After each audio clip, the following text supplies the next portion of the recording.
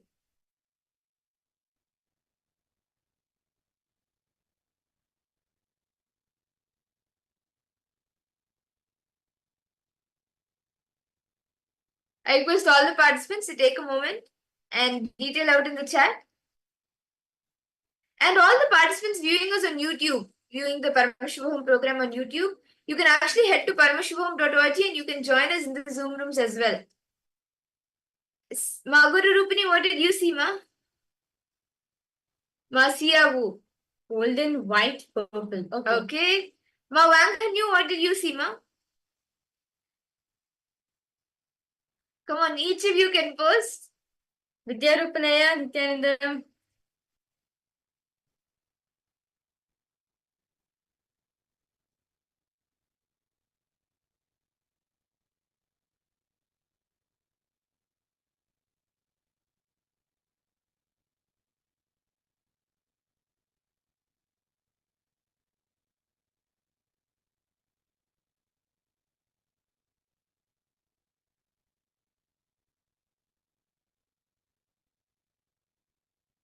Okay.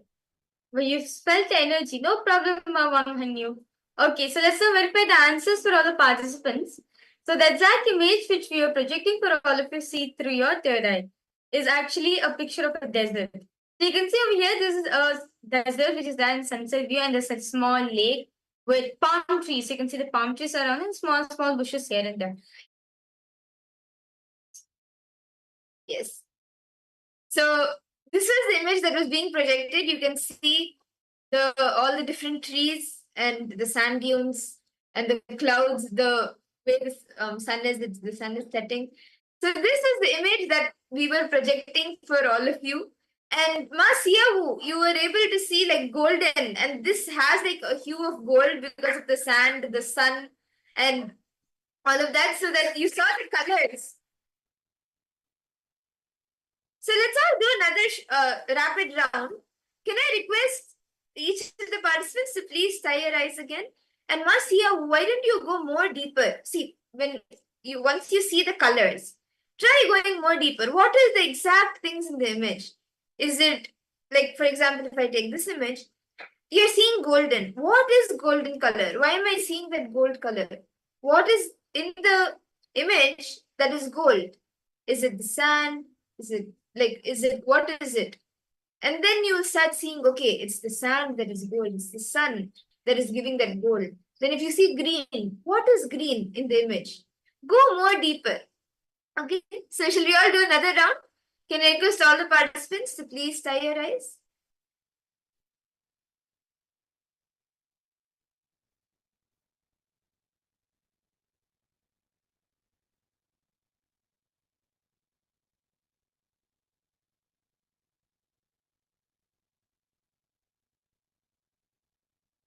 Okay. So now we'll be projecting an image for all of you. Connect intensely with Swamiji and start seeing through your third eye. What is this image? What does this image consist of?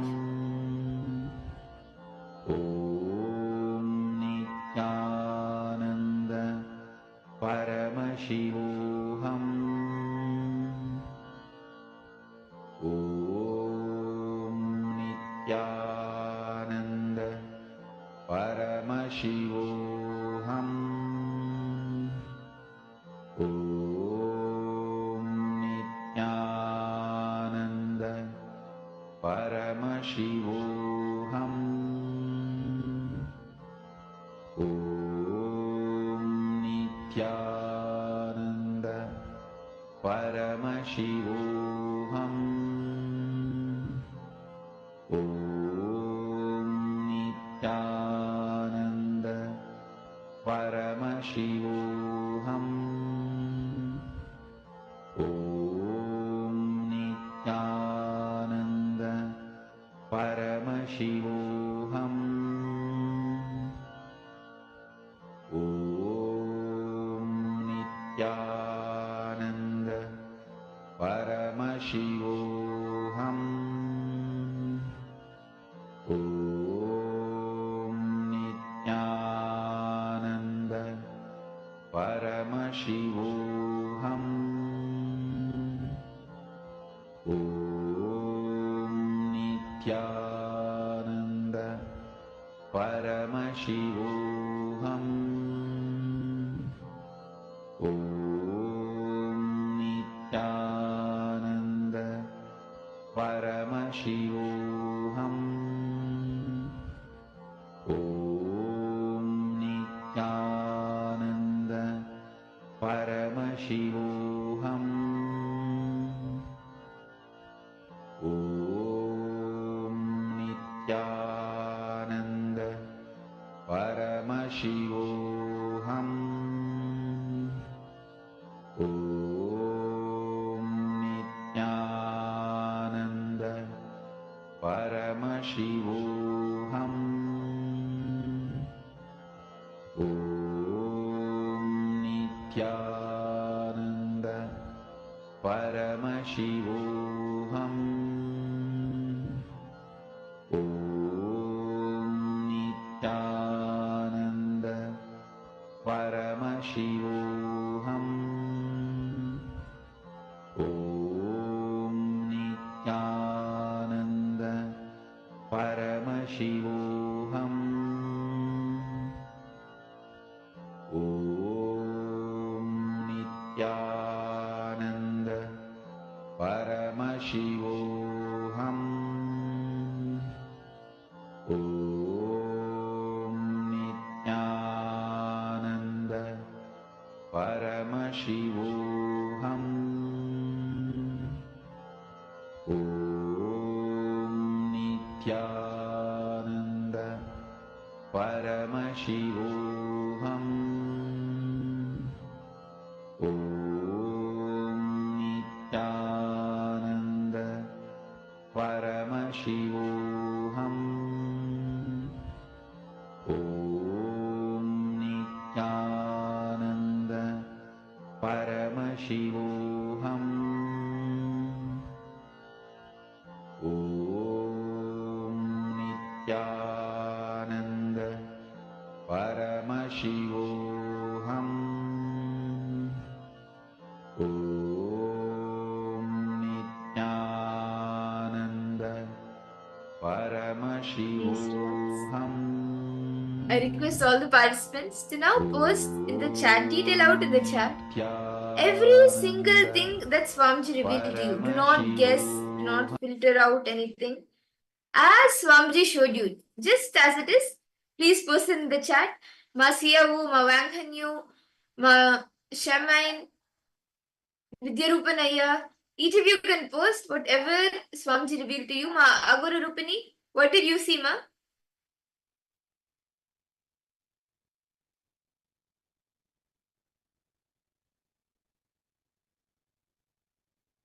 We request all participants to please open your eyes and post whatever Swamiji has shown through your third eye. And those who are participants who's watching us live through YouTube, we request you too to post what you are able to see through your third eye.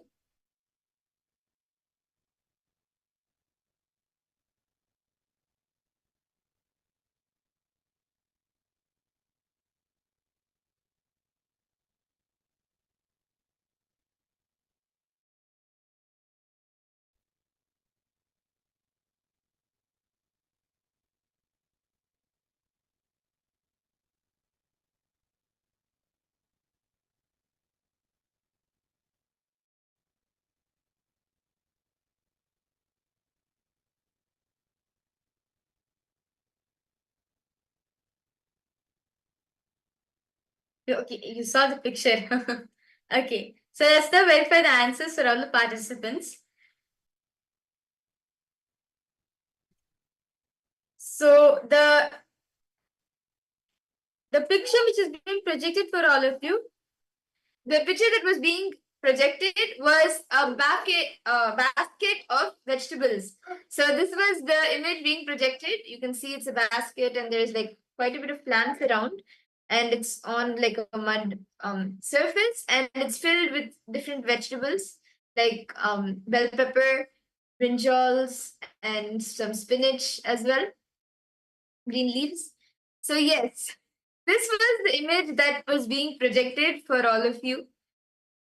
And Ma Siyahu and Ma Wanghanyu, Ma Anda Gorurupani, Vidyurupanaya, all of us, today throughout the day we will be doing very interesting powers and exciting powers. And so stay tuned for the whole day, because today you can experience that, like you can have the ultimate experience of the Guru.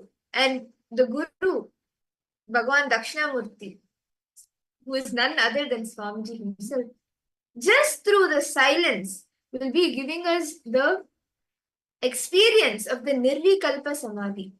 So let us all enter into the first session of our day, where we will be understanding more about this. The first session, all the participants, all of you are going to be understanding the Nirvikalpa Samadhi. What exactly is Nirvikalpa Samadhi? How can we experience it in our life?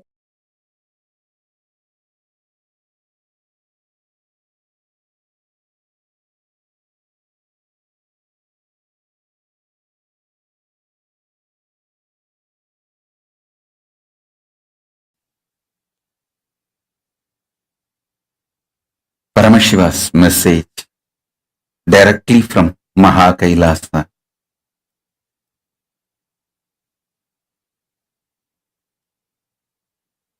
Practice Samadhi, enrich the world with Samadhi. Listen. Whether the individual problems you are facing, your personal health related issues, or the whole world health related issues,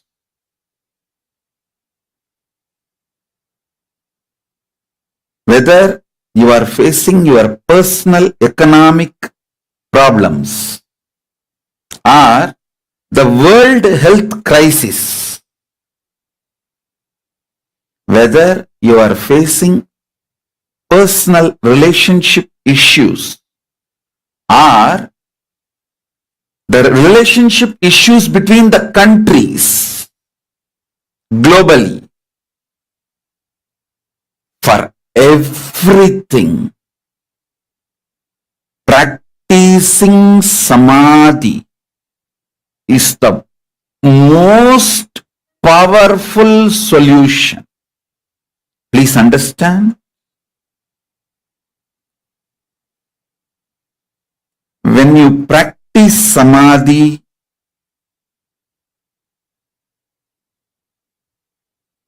everything in your control becomes conscious, powerful, right and best for you and for the world.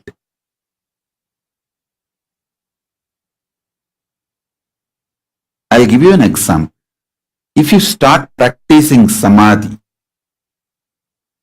your health will become best, and all the people who are under you, like for example, if you are heading a family, all the family members are under you. You will make sure they are all healthy.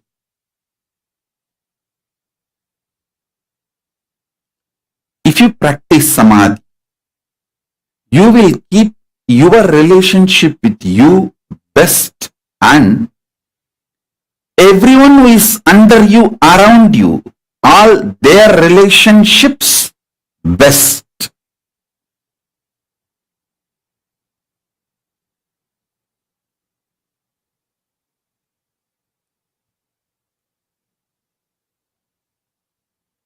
If you practice Samadhi, you will keep yourself highly conscious. See, unconscious blind spots, which is responsible for almost all the problems in our life, will be eliminated.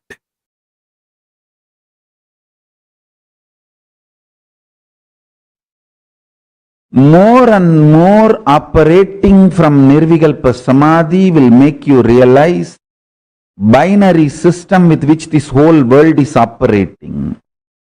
Whatever you call as science, logic, rational, good, bad, right, wrong, everything, almost everything you know below the sun and above the sun is binary. Whatever human mind can conceive, consume, conceptualize, cognize, everything is binary.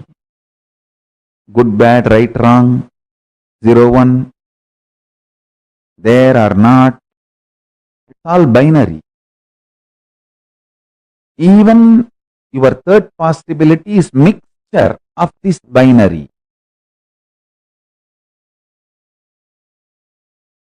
Existence of binary and denial of binary and mixture of binary only forms even your third, fourth, fifth component and cognition.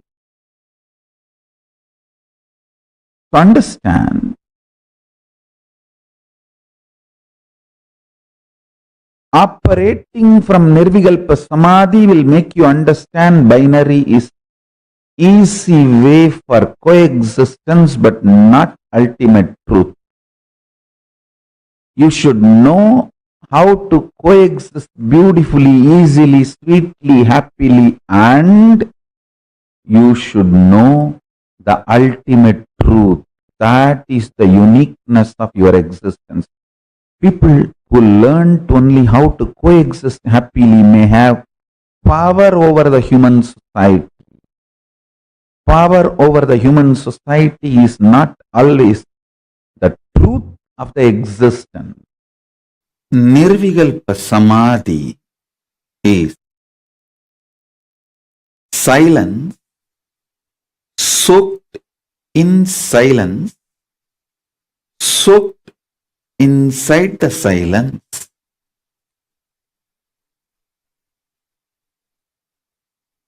Shanti,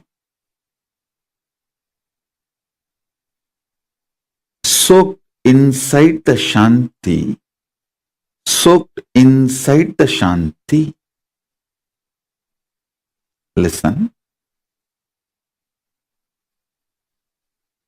I'll repeat. Nirvikalpa Samadhi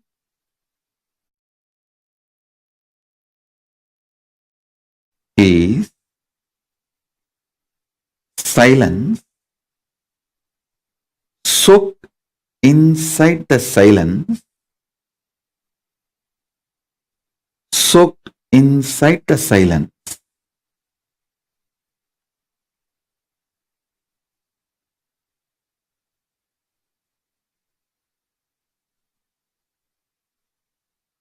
Contemplate on it.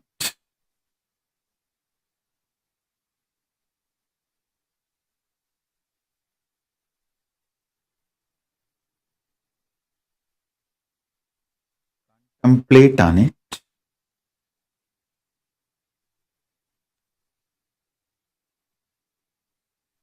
I'll initiate all of you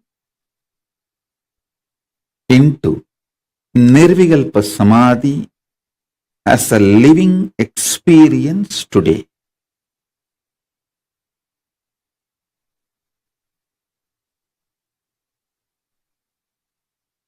If you are a person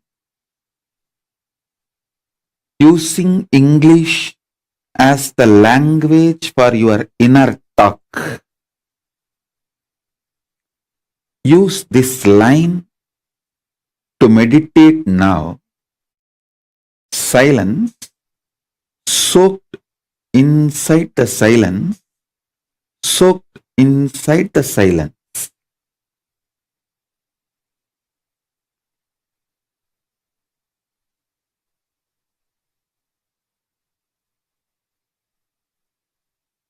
Understand?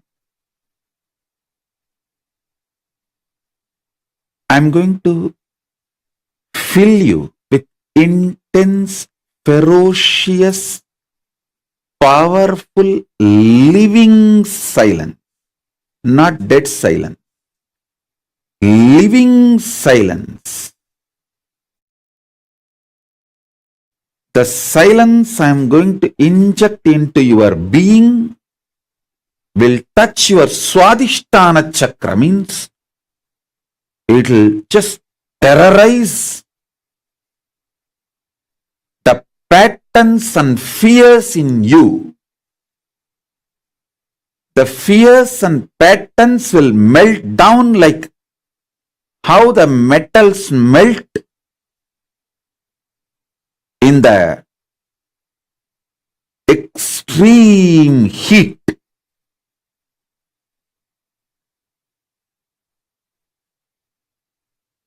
In that absolute heat, how the metal melts, same way all your patterns will melt. So it is not dead silence. So listen carefully. It is not dead silence. It's a living silence. I'll initiate you into this living silence. So you are liberated from the patterns. I tell you, freeing yourself from the fear gives you the power to negotiate in life. Understand? Everything is negotiation in the life. Whether the decision you take, what time to wake up, how to wake up, what to use to brush your teeth, what to use to wash your body, everything is negotiation.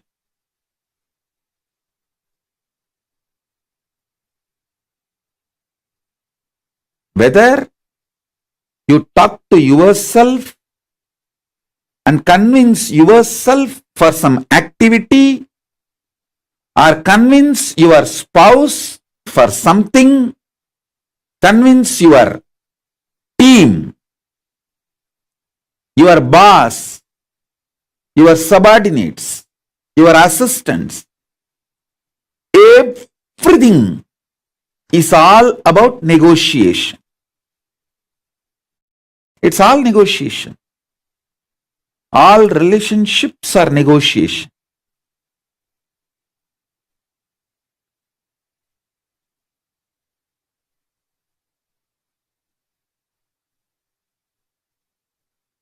When your fear patterns melts away, you will be so clear about the negotiation with the life. You will create such blissful, happy, powerful ambience around you. And you will know very clearly with whom you should negotiate, what, how. You will be the boss of your life if you master your fears and ability to negotiate. That's all. That's all is life. So with this infusing Nirvikalpa Samadhi in you, melting down your fears, I will empower you with the negotiation power. Negotiation skills.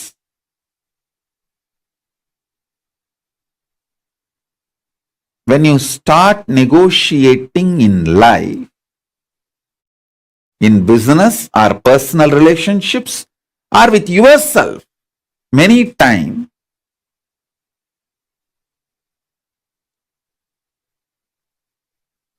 even what time to sleep, what time to wake up, if you learn how to negotiate with yourself, you will be successful in all the lifestyle I am teaching.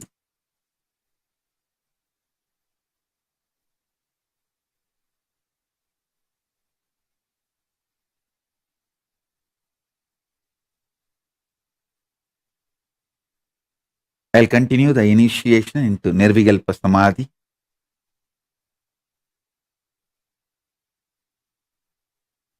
Sit straight. Remember this one line. Silence. Soaked in silence. Soaked in silence. Silence. Soaked in silence. Soaked in silence.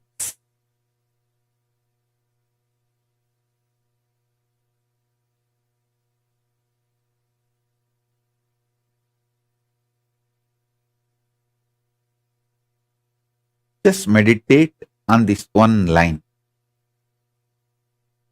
Om.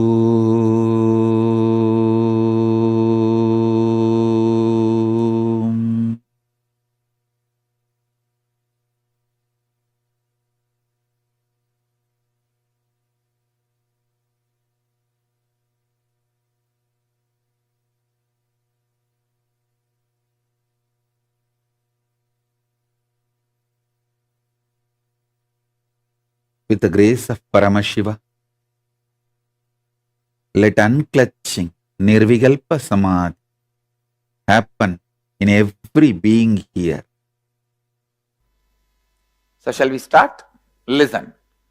The first thing today we are going to work on is perpetual completion. Listen to that word.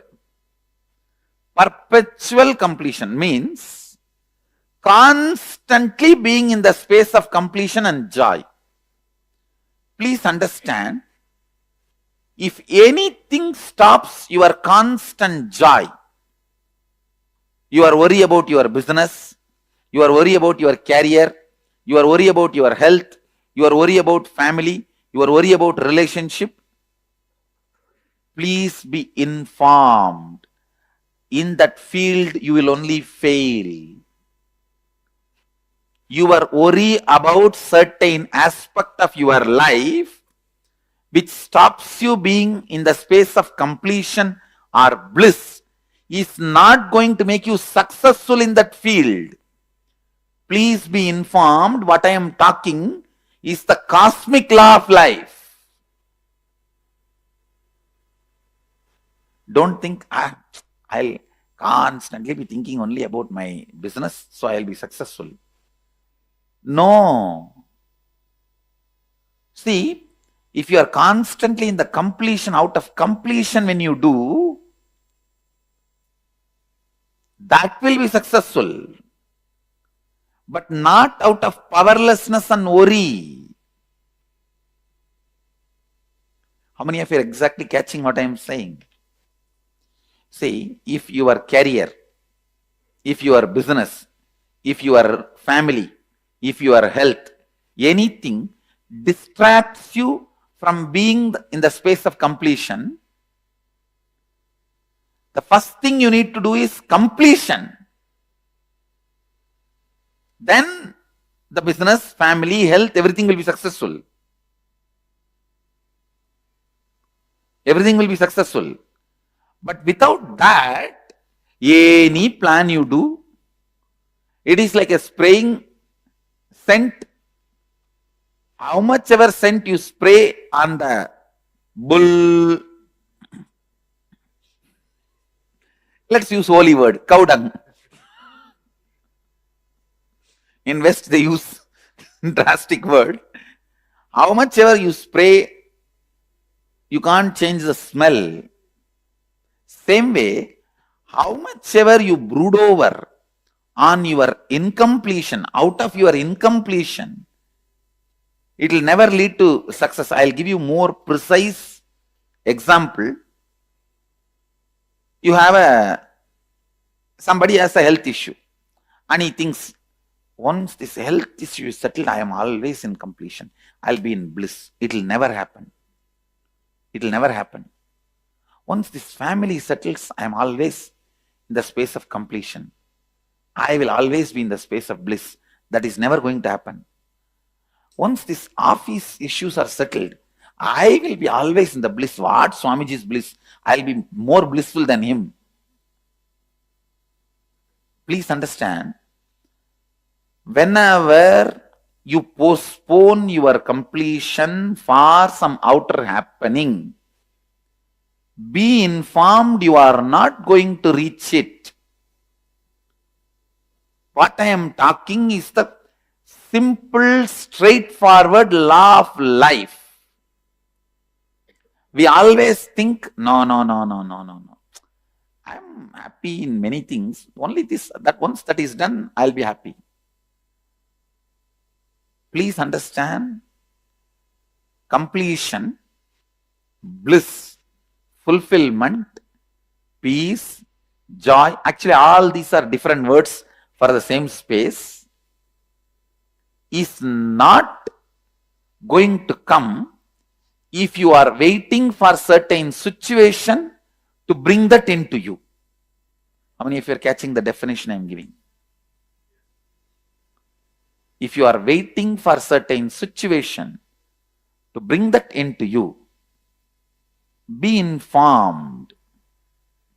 You are not going to catch it. You are not going to get it. That is not the law with which incompletions work. So be very clear.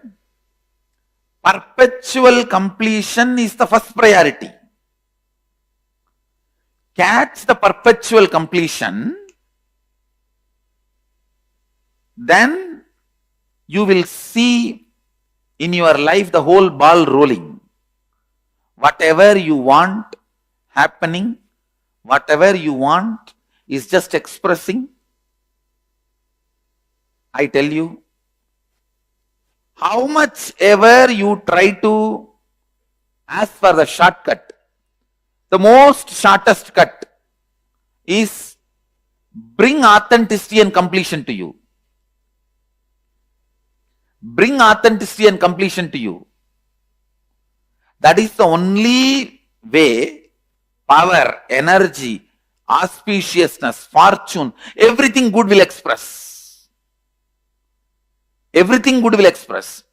And I tell you, perpetual completion keeps your kundalini high as possible. And that only makes you do everything successful.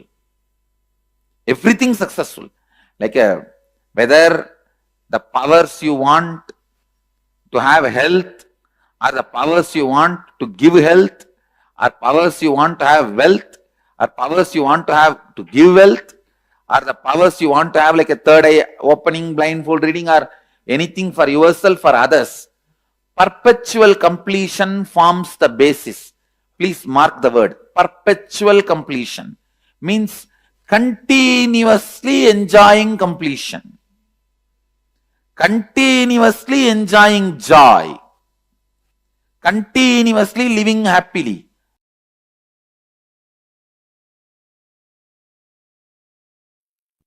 Principle, P-R-I-N-C-L-E, principle, knowledge.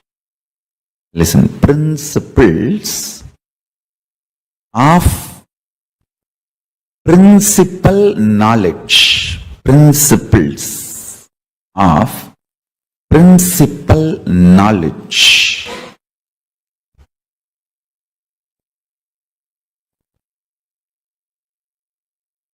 Root and source of all knowledge, existence, is nirvikalpa samadhi. Understand? the principle, source of the principal knowledge, principles of principal knowledge. I'm trying to put it in multiple ways. Straight, simple, in one line I can say, source of all knowing is Nirvikalpa Samadhi. It is too easy to achieve because every breath takes turn touching your Nirvikalpa Samadhi space. Means if you are breathing from Nirvikalpa Samadhi. If that Nirvikalpa Samadhi stops reflecting on your body, it becomes dead. Nirvikalpa Samadhi is a tattva. Only if that is reflecting. For example, if a sun is reflecting on the mirror, only that mirror is lit, alive. If the sun is not reflecting on the mirror due to some reason, the mirror will not be alive, lit. Your body is like a mirror. Only if it is reflecting Nirvikalpa Samadhi for some reason, it is alive.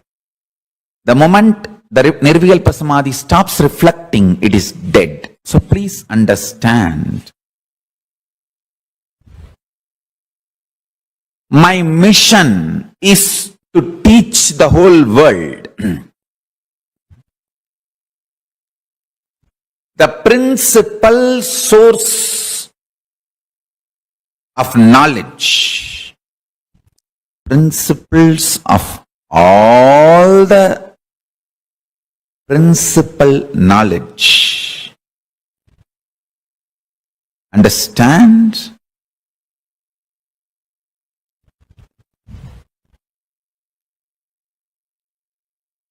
Is Nirvikalpa Samadhi. Listen.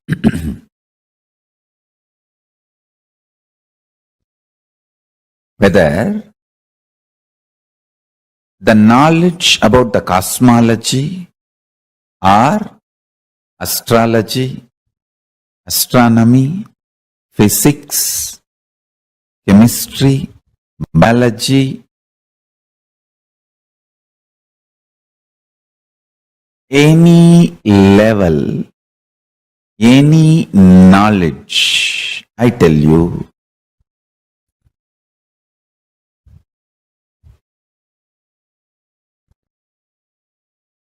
the source is Nirvikalpa Samadhi. If you can touch that,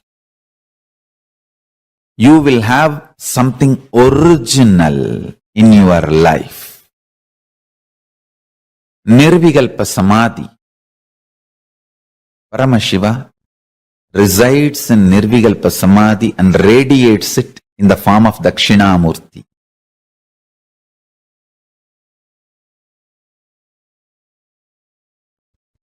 In all our temples, Dakshinamurti radiates the biology of Nirvikalpa Samadhi. Anybody wants Nirvikalpa Samadhi? Go to our temples, Dakshinamurtis, and touch the Dakshinamurti deity, do puja, sit in the front of Dakshinamurti, sit in front of the third eye of Dakshinamurti and just see him with your third eye. You will fall into Nirvikalpa Samadhi. He carries the very bio-memory, conscious decision, will to be in Nirvikalpa Samadhi.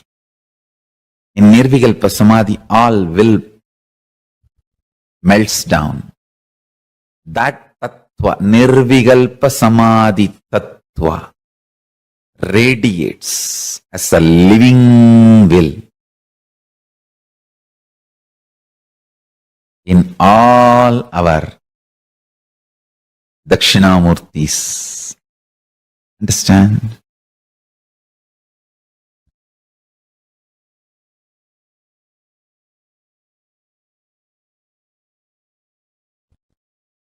whether you are a kid studying for your school examination or an adult studying for some interview or presentation, or a CEO studying to present something to your team, or an enlightened being teaching to your disciples, or incarnation wanted to reveal the Paramashiva's message every day. The source you need to look in is only one: Nirvikalpa Samadhi.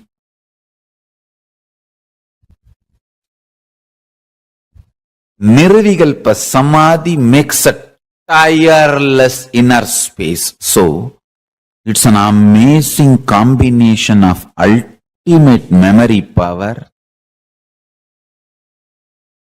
ultimate usefulness, stability, and pure power of enlightenment.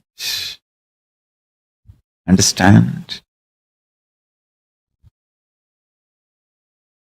How much ever attacks happen, injustice done,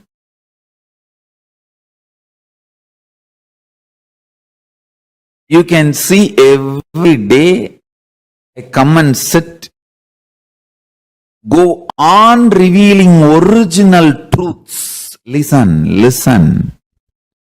Every satsang is I am opening my inner space, Kailasa, for all of you to taste. You can see very clearly all the assassination attempts or lawfare, injustice, defamation, abuse done in every level. Nothing touches that inner space. Tirelessly go on downloading the highest truths and go on radiating and manifesting.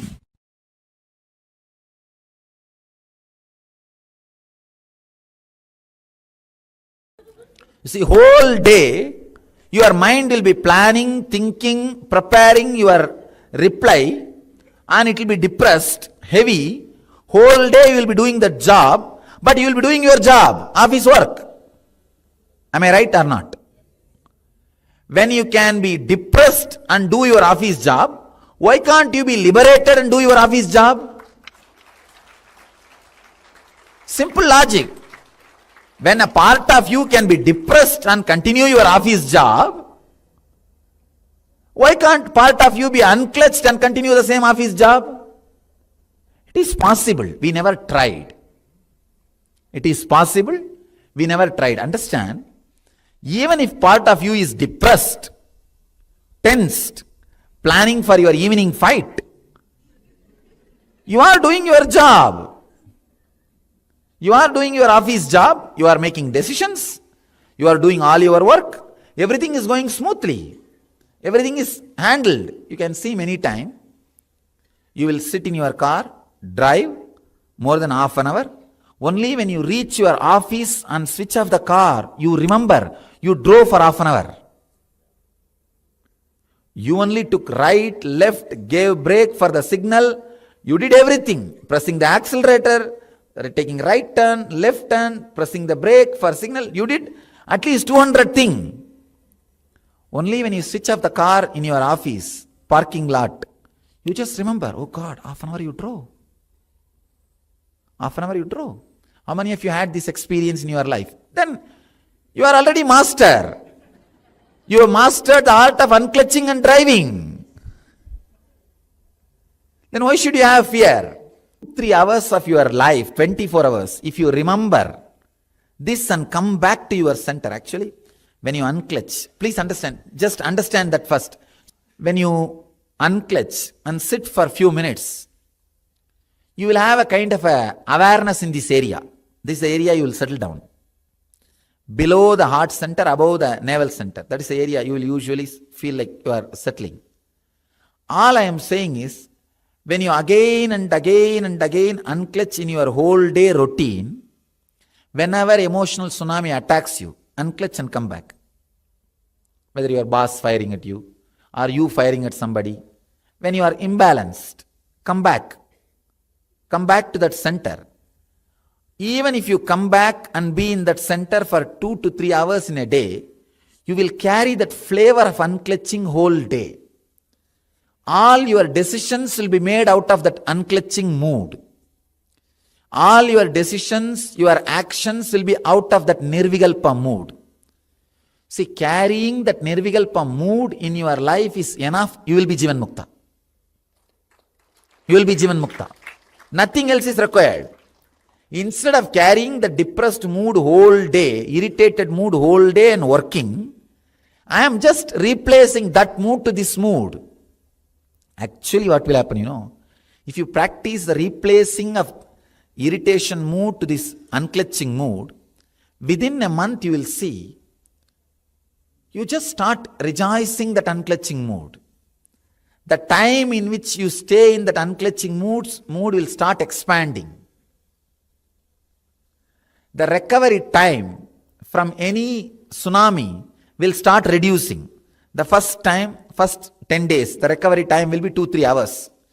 If you had a fight, it will take 2 hours for you to recover and come back to the center. After a month, it will be half an hour. After 2 months, it will not be more than 3-4 thought. 3-4 thought. Hey, all right, this is what, come on, get back, over. Nothing else. Recovery time, reducing the recovery time is Nirvikalpa Samadhi. Understand? I am making the whole thing practical day to day.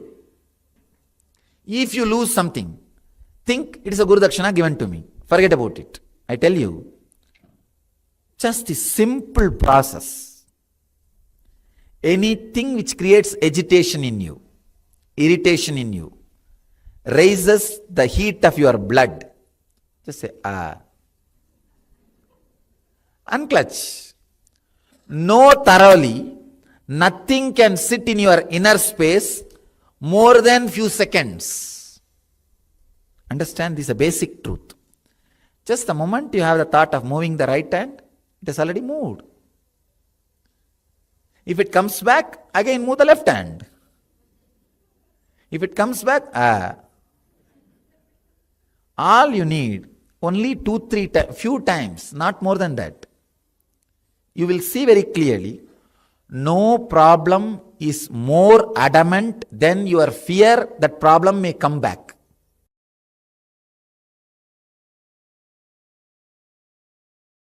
One of the biggest enemy stopping you experience Nirvikalpa Samadhi is your self-criticizing pattern. See, you strongly believe you have not achieved oneness, Nirvikalpa Samadhi, unclutching, completion, because there is a definition for that state and that definition is not manifesting in you. You are such a, first of all, any person who thinks there is a definition for Nirvikalpa Samadhi, there is a definition for oneness, is a fool. Your mind cannot grasp even the definition. Forget about using the definition as the scale to measure whether you achieved it or not. You can do only one thing. Continuously remember to surrender, consciously declare to Mahadeva, Paramashiva, I am consciously declaring. Manifesting in me, only you can do.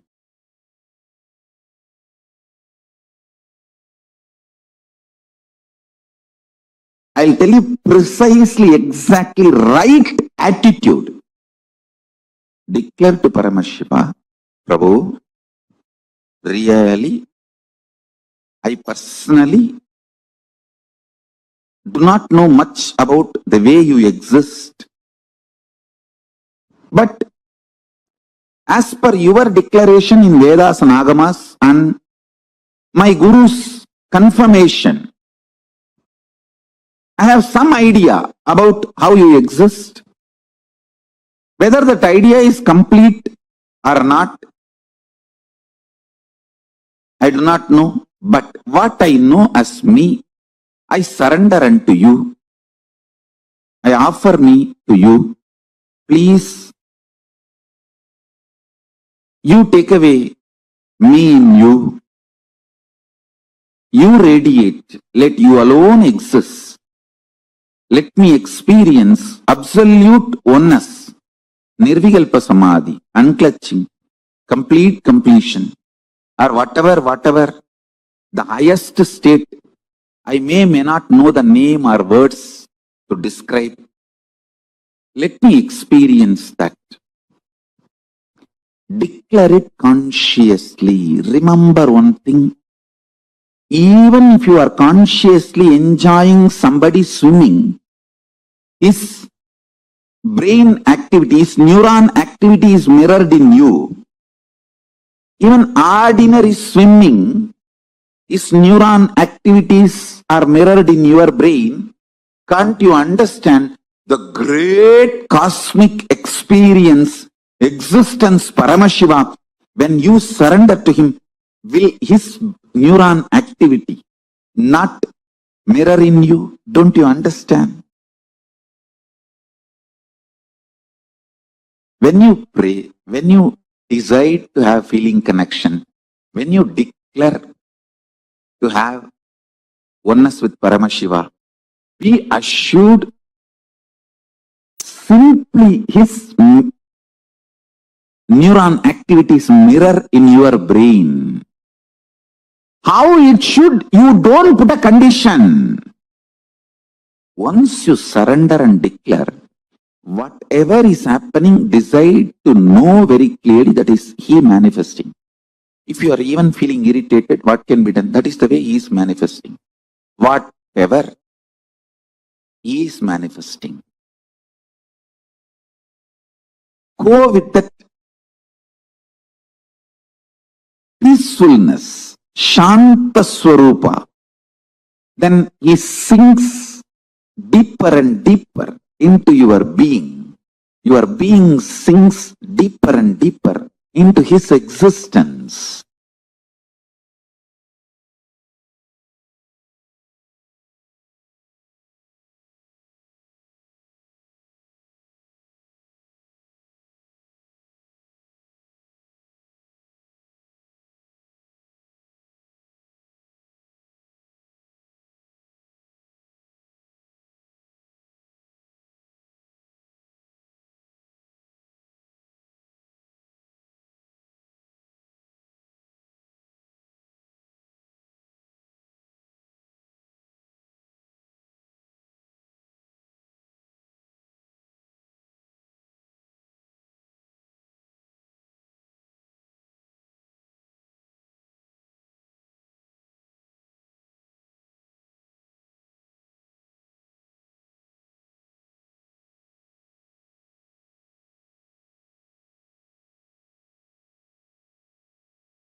Nityananda, all participants.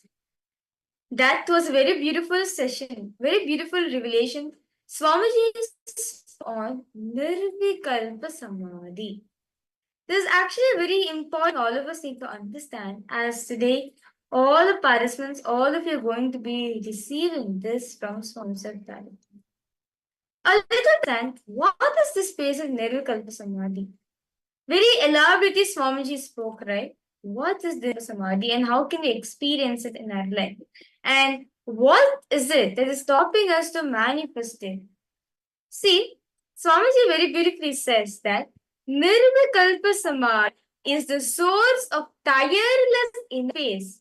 So, it's an amazing combination of the ultimate memory power, the ultimate usefulness, stability, and pure power of enlightenment. How many of you are catching this one? See, Nirvikalpa Samadhi, as Peripuri Swamiji is saying over here, right?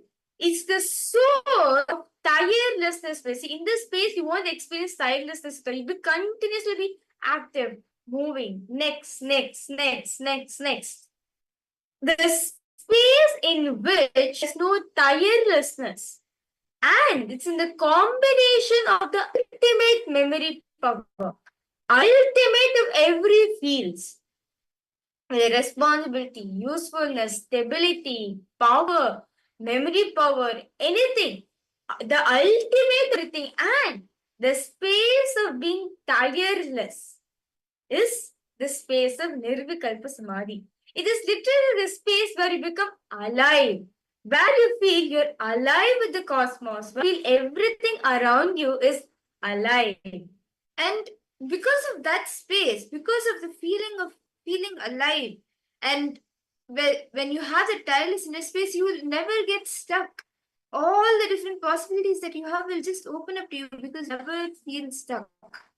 Now, why Nirvikalpa Samadhi? You may be thinking, right? Paramashiva actually elaborates beautifully in the Agamas. Paramashiva says, Tanu deshe shunyataipa kshanamatam vibhavayet nirvikalpo nirvikalpasvarupa bhak. See, actually, very beautifully in this verse, Paramashiva says, Tanudyantes sunyataiva means like he who contemplates and cognizes fully, he who contemplates and cognizes firmly and steadily infinity above, the infinity at the base, and at the heart, the middle. In him, these arises simultaneously because of his being free and complete from all thought currents. Then the state of Nirvikalpa, the pure untouching, the state of complete completion is revealed. The state of Sadashiva, Paramashiva, from the state of Sadashiva, Nirvikalpa Samadhi manifests. And Swamiji says, the only thing which is stopping us to manifest, to experience this state, okay, like all participants, how many of you want to experience this state of Nirvikalpa Samadhi? The pure unsludged state. Nityananda, ma siyahu, ma sharve mos, ma hoijing, ma huangmeshi, ma mahulia, ma saksena, ma nitishulini Durga, ma Gabriel Harris, yes, and in them to each and every one of you. And Ma Linga, Ma Ashini Gujadur, Nityananda Ma, Nityanandam to all the things, Ma Ananda Guru Rupini, Ma Vidya Rupanaya, Nityanandam. Yes. So can I request each of you to share? Do you want to experience Nirvikalpa Samadhis? Today, you will be experiencing that. Throughout the day, you'll be learning how to experience that space. Yes, Ma Vaganyu good. Okay, you want to manifest. Okay, you want to experience that thing. Okay, Ma Shri Gujadur, Ma Shobana, all of you want to experience Nirvikalpa Samadhi, right? See, Swamiji says, the only thing which is stopping is the self-criticizing pattern. This is actually one of our best friends, I would say. Self-criticizing pattern. See, Swamiji says, you strongly believe you have not achieved that oneness space. Nirvikalpa Samadhi, unclutching, completion. Because there is a definition for a state, and that definition is not manifesting in your life. See, self-criticizing patterns, as I'm saying, right? The only thing which is stopping us to experience this is the self-criticizing pattern. Most of the time, okay, I would like to request all participants to pose. Let's say, when Swamiji is saying, you are Paramashiva. Inside yourself, you tell, right? How can I be Paramashiva? I can't even handle the simple fight I'm having with my spouse. How can I be Paramashiva? Right?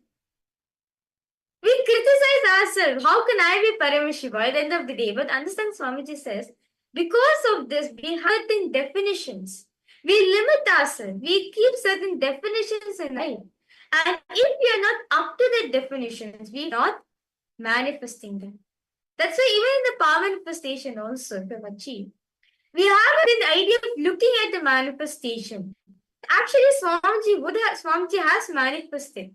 It is just that according to the way you have thought, according to the way you have defined him to manifest, he is not manifested, but he has manifested according to how he has set it. You are catching this point. For every single thing in life, give certain definition. And if we are up to the definition, if you fulfill that definition, only we feel that we are achieving that state. Like even the state of Nirvikalpa Samadhi. Okay, so what do each and every one of you think by Nirvikalpa Samadhi? What is that pure space for unclutching? Or what understand as Nirvikalpa Samadhi, unclutching? What do you understand by it? Maybe a few times you would have heard Swamiji speaking about, okay, unclutch, meditate, let's go enter into this space. But what do you understand as it? What do each and every person understand by Nirvikalpa Samadhi? What do you understand? Is it like a state where there's no problems at all, or a space of complete easiness? What exactly do you understand by Nirvikalpa Samadhi? Because all the participants to post.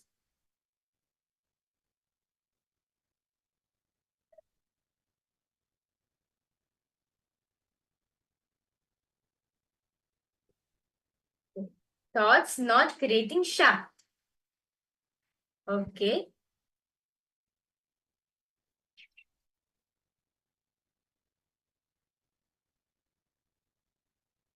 Getting entangled in thoughts, not creating Shakti. How about for you, Malinga? Malinga, ma Wanganyu, ma Agurupani Diyavu, ma Margarita, ma Shobana posted living with no body consciousness. Okay. So we have certain definition, right, of Nityanandam, ma Margarita. I see you waving your hand. Yes, Nityanandam to you. See, we have certain ideologies, right? What is Nirvikalpa Samadhi?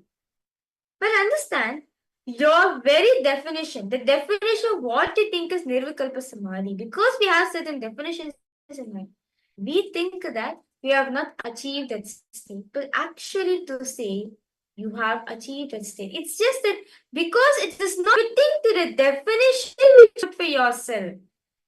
Because it is not fitting. The state is not fit the definition which you have put for yourself.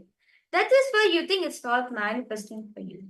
See, removing all and editing the different background musics and doing manipulation and seeing the past as it is with a fresh eye. Removing all the different ideas you have. And just seeing all your seeing your past with a fresh eye, that is completion. And you can experience that perpetual come the Nirvikalpa Samadhi. It is only a perpetual completion means ability to be in completion, to be in the space of completion continuously. Just deciding, make a decision. Okay, let me complete. Let me decide to complete, be in that space without any tirelessness, any boredom, saying no to, without saying yes to your incompletion, saying a yes to completion and move you, just move on. Without the past with a fresh eye and experience that completion. Now, can I request all the participants to bring your paper and pen?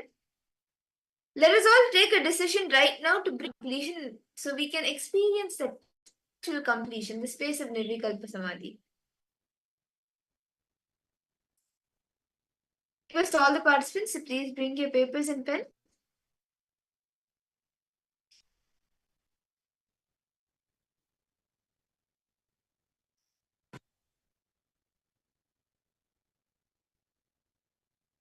Actually, this state, what Swamiji mean by this Nirvikalpa Samadhi.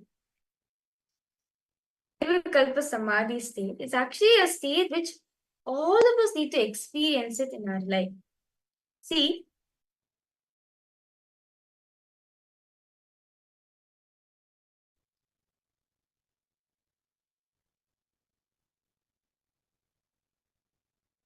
understand Swamiji says, whenever you practice Samadhi, everything in your control will be conscious, powerful, right, best for you and for the world. Because when you're practicing completion, when you're practicing Samadhi, that means what? That space of pure completion, right?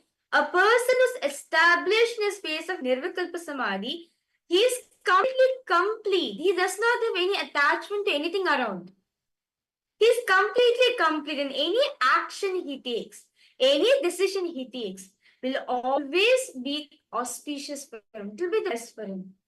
See, Swamiji says, the first and foremost thing you need to understand that Samadhi will make you realize that binary system, the logic in which we are functioning, will make you, the logic in which we are running this world, which we are having, the correct, limited logic all have, the binary system with which this whole world is operating.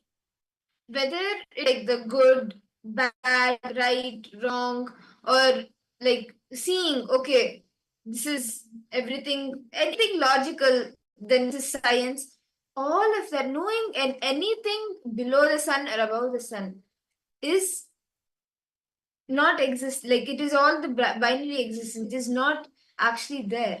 That realizing that Nirvikalpa Samadhi has realized that binary existence is not the ultimate truth. It is not the ultimate truth. And see, he says, what exactly is Nirvikalpa Samadhi? Silence, soaked in silence. Silence, soaked in silence. Soaked inside the silence. See, Shanti, soaked inside Shanti. Shanti, inside the Shanti is Nirvikalpa Samadhi. Like, for example, whenever we see Swamiji, right? Why is it we feel so complete? Because Swamiji is soaked in silence, right? The Swamiji is soaked in silence and is inside silence. Inside Swamiji, there's no thought currents. There's nothing in him. Outside of him, his breathing space, what he radiates, is pure creation, silence. And Swamiji's established silence. This is what Swamiji meant by Nirvikalpa Samadhi. Silence, soaked in silence, inside silence is Nirvikalpa Samadhi. How many of you are catching this point? This is like a formula Swamiji is giving for each and every one of us to experience Nirvikalpa Samadhi. It is just, there's actually various different things. Unclutching is one of the ways for you to experience Nirvikalpa Samadhi.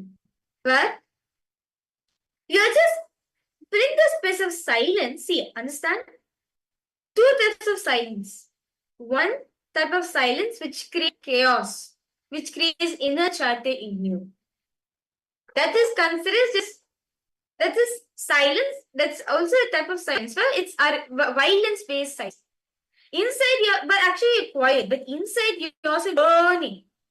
That's called violence. There's one more type of violence, right? There's nothing inside the pure fun. To give an example for the best is Dakshinamurti Swami. So what happened was actually a story which has happened. So yes, there's actually a very beautiful story of Dakshinamurti Swami. So he was very great. He was meditating in an area. And the great poets in that region, he composed a very beautiful, like a song kind of poem, which has 1,000 verses. And usually that is composed only for people who, like in a war, have actually killed those many elephants. Like it is a title given for those warriors, or that a person who has conquered and defeated those many elephants. So when this was reported to the king of that area, the king was shocked. He was like, this should have been written for me. Who is this Swami? Like he actually ordered for this person for the to come to the court and be killed or be beheaded, because the king felt very insulted by this. And but then when it came, he expressed, like he said, why don't you go see this Swami once? Then if whatever decision you take, I will go by that. So then the king, he said, they along with all his entire army, everyone, king and his entire army, all the then like all the soldiers, the elephants, the horses, everyone, they went to where Dakshinamurti Swami was sitting, and the king walked up to Dakshinamurti. Usually, when a king comes, he's usually used to people getting up and standing and respecting him. Dakshinamurti Swami didn't get up at all. But just in that silence, in that space, when the king came to Dakshinamurti Swami, immediately the king just sat down, and like he just sat down, and even the entire army, like it was not willingly. It just happened at pure space of Nirvikalpa Samadhi. They all sat down, and for 3 days, continuously, all of them were in that space. And after the 3 days, when Dakshinamurti Swamigal said them to, now they can go back, then the king, like this 3 days was in silence, and Dakshinamurti Swamigal, he told them, yes, you can go now. And actually, when the king, as soon as the king enters the place where Murti Swami was sitting and meditating, right? The king was shocked because nobody looked directly into his eyes. There's always the king who looks straight into his eyes, because the citizens, right? The citizen will be looking down, the king only will look straight into his eyes, right? But for the first time in his life, someone's looking straight in the king's eyes. That gave God what a being he is. He just immediately dropped everything and sat. His whole army sat for 3 days without eating. After 3 days, Dakti Goswami says, okay, he's returned back to the country. Like the Dakshinamurti Goswami said, look at this king. For 3 days, whole army, entire paraphernalia. The whole army is sitting here without going for anything. And look what the king is. And he, okay, you please return back to your capital and please take care of the administration and everything. And after it, the king, right, was so, first he was like in the bliss state, right? As he was not able to believe what just happened. Why not compose 10,000 verse him? Because Dakshinamurti Swamigal was established in the space of Nirvikalpa Samadhi. That silence, soaked in silence, where you are in silence. There's no inner chatter happening around you. Soaked in silence, as in, you're just breathing with that silence. And whoever comes around you, feel that silence energy. See, destroying a few thousand elephants in the war is a great task, and it requires lots of stamina, mental stamina, and that is why only people get that specific title after doing that.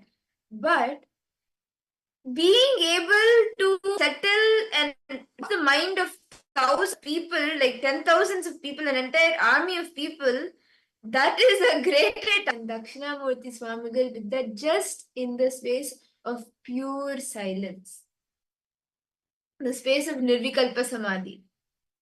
Yes. How many of you are understanding? And see, even you can experience space of Nirvikalpa Samadhi. Can I request each of the participants to bring your paper and pen and look in and see all the incompletions that are coming up in you? Just sit with yourself and see what are all the different incompletions that comes up in your mind, in your inner space. And just sit for a few minutes, read those incompletions, read them and relieve those incompletions, and decide to bring completion, the perpetual completion, Nirvikalpa Samadhi.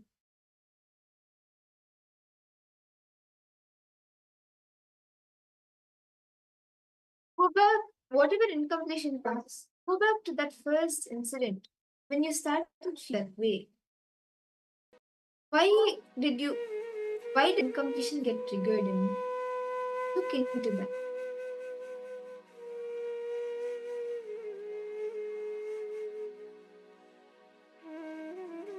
Just beautiful solve Pythons now. You just close your eyes. Yes. Witness everything happening in you. If any thoughts, if any incompletion arises, complete with it. Just drop any incompletion coming in your way.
hope each of you able to complete writing again.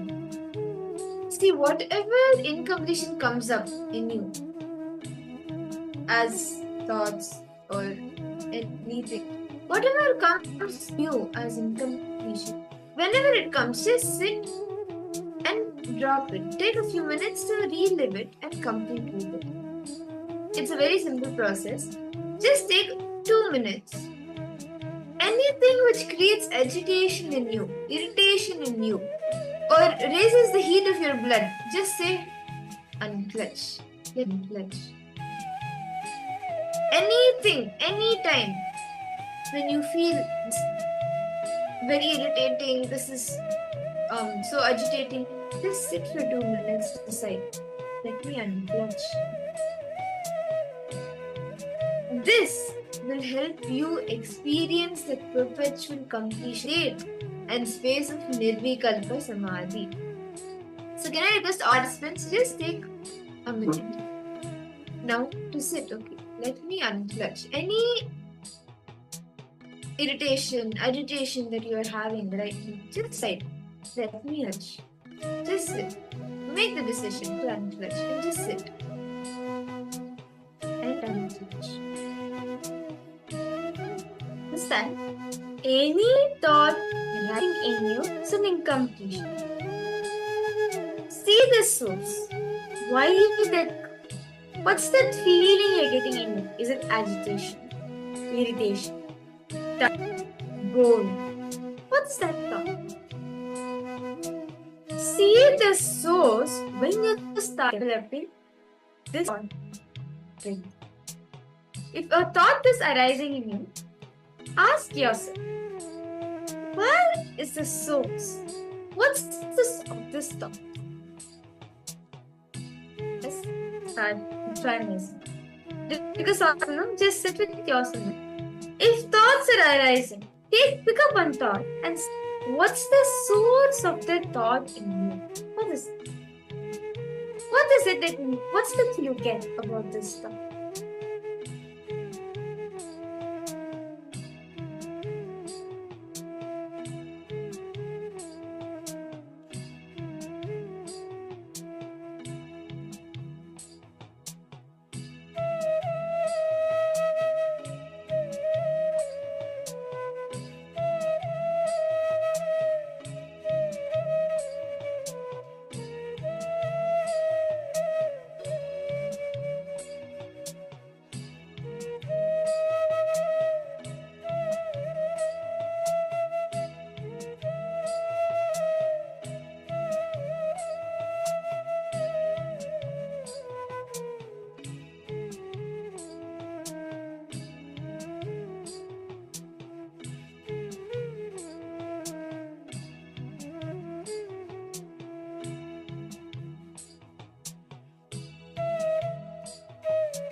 Nityanandam, how did each and every of you experience the space of unclutching Nirvignati?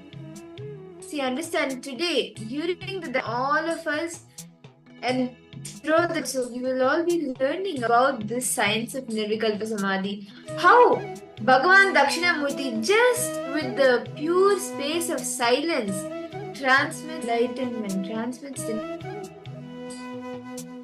Nirvikalpa. And that same space of unclutching, Nirvikalpa Samadhi, you can manifest powers. And let us all now enter into the power manifestation. See, when you are in a space of unclutching, power manifestation happens. Or you can also say, when you are manifesting powers, you enter into the space of Nirvikalpa Samadhi, the unclutched space. And today we'll be doing a very interesting power, the power of Sarvagnyatva. So, what we'll be doing is we will be showing all of you a specific place or an artifact. It could be anything. We'll be projecting it for you on the screen.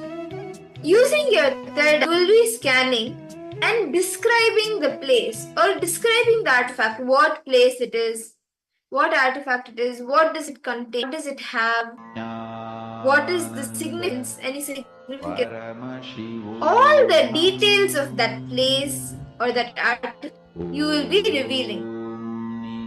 Can I request all the participants to please sit straight? Actually, this power is a very interesting power because whenever, like, any information that you want to know, it gives you the power of Sarvagnyatva, gives you the ability to access any knowledge at any given point of time, being able to get any knowledge at any point in time, being able to hold that knowledge, gain that, like, access the knowledge and gain it at any point when you need. Now, for example, if I take the story or like the life story of Ramanujan, the way he was able to connect to his Ishtadevata, just by connecting her, he was able to solve complex maths, which normally the human mind may not be able to. But just by connecting to his Ishtadevata, he was able to download the knowledge, the answer to those complicated math sums and write the answers to complicated mathematics. And that is what each of you will be manifesting today, the power of Sarvagnyatva. So now, shall we enter manifestation into the power manifestation? I ask all the participants to please sit straight, settle down. And all the participants who are not on camera, I request all of these come on camera.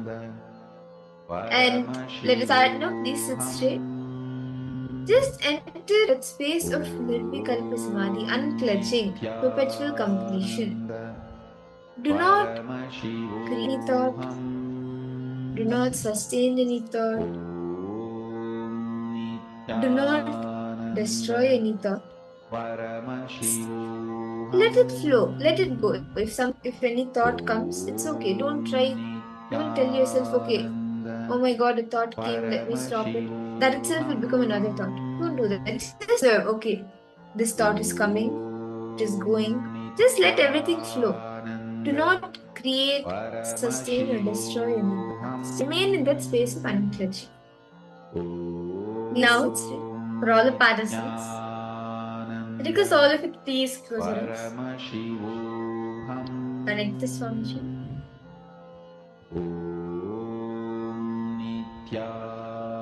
Intensely. Now start chanting the Mahabha. Om Nityananda Paramashivoham. Om Nityananda Paramashivoham. Om Nityananda Paramashivoham.